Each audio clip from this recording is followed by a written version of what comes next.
wife and I. And God said, no, God said to me, I'm going to test you to know why you love me. In that test, some people will die. And I said to God, let everybody die, but don't let my wife be amongst them.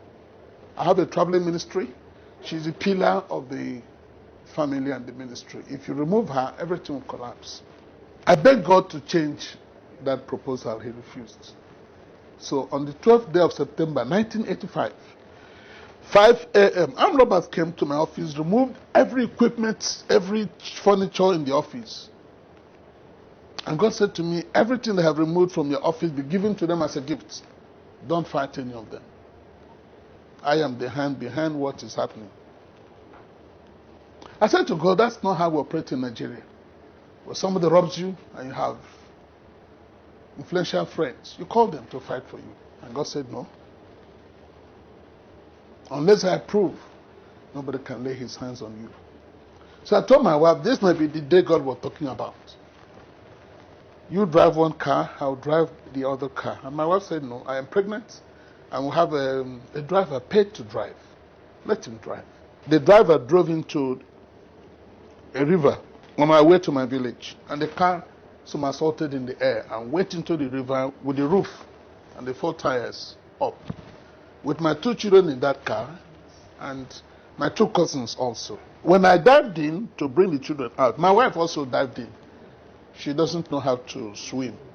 I grew up in Ogoni. She grew up in Ogoja. As she was drowning, she had sunk 6 times, leaving only 1 more time. They called me and said, your wife is drowning behind you. So I abandoned the children and turned to her. Used one hand to carry her, one hand to swim, and brought her to the shore. I later went back and brought the children out, put them in a car to take them to where I could pray for them or give them medical attention. A car from the opposite direction drove into the car I was driving. The bumper flew out. The bonnet flew out. A young man who came in a bus stopped and said to me, Reverend, the bus that carries your musicians caught fire, but I'm not sure how many are alive.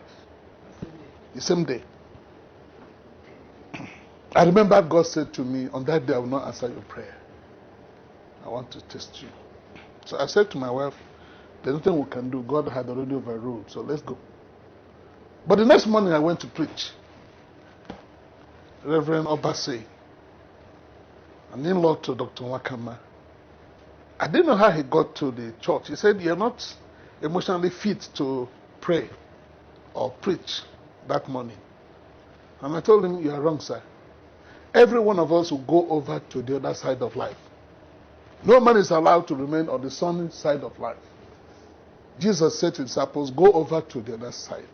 And they ran into a storm. Not because they committed fornication or they stole. No. It is the way God runs this life. That a day will come to every one of us where midday will become midnight. Where health will collapse. Where marriage will collapse. But we must learn how to say what Job said. Job said, he who gave has taken. Glory be to his name. He said, I went to the left-hand side where I used to see him, God. He was not there.